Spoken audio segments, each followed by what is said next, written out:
Once upon a time, I thought I was trying to rid my life of chaos and struggle.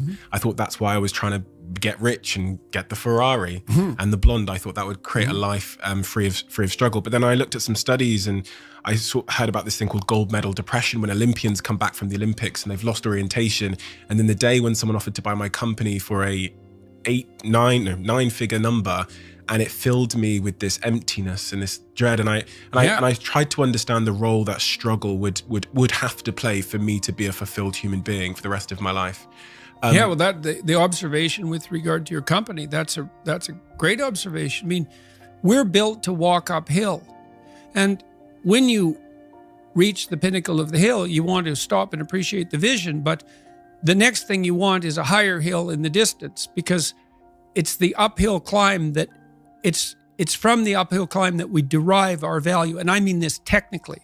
So almost all the positive emotion we feel, especially the emotion that fills us with enthusiasm, and that's to be filled with the Spirit of God, by the way, because that's what enthusiasm means.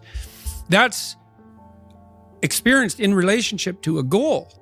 And so in some sense, and this is part of the religious enterprise, you want a goal that you can never attain, right? So you can always move closer to the goal that recedes as you move towards it. You think, well, that's frustrating. It's like Sisyphus pushing the rock uphill.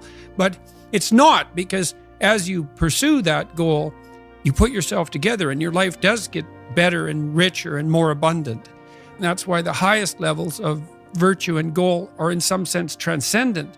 You want them to be above everything you're doing so you can continually move towards something that's more sublime and better.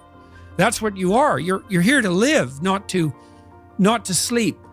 And the problem with the vision of Mai Tais on the beach is that, well, first of all, that's a vision of drug-induced unconsciousness. Second, it's only going to work for about a week. Third, you're going to be a laughingstock in a month and depressed and aimless and goalless. You want a horizon of ever-expanding possibility. And so it does happen to people because they've staked their soul on the attainment of an instrumental goal. And it can be a pretty high order goal. It was in your case. But then you think, well, now I'm there. Now what? Well, the answer can't be, well, I'm going to live in the lap of luxury and never have to leave the face. What do you want to be? A giant infant with a gold bottle? You never have to do anything but lay in your back and suck. It's like, well, you see the problem with that as a conceptualization. It's no, you want to be like an active warrior moving uphill with your sword in hand. And that's dynamic, that's exciting. And that's why so many young men disappear into video games. That's all acted out in the video game. So they have to act that out in their own life. Not that I despise video games, because I don't, but they're not a substitute for life. They might be good training under some conditions for life.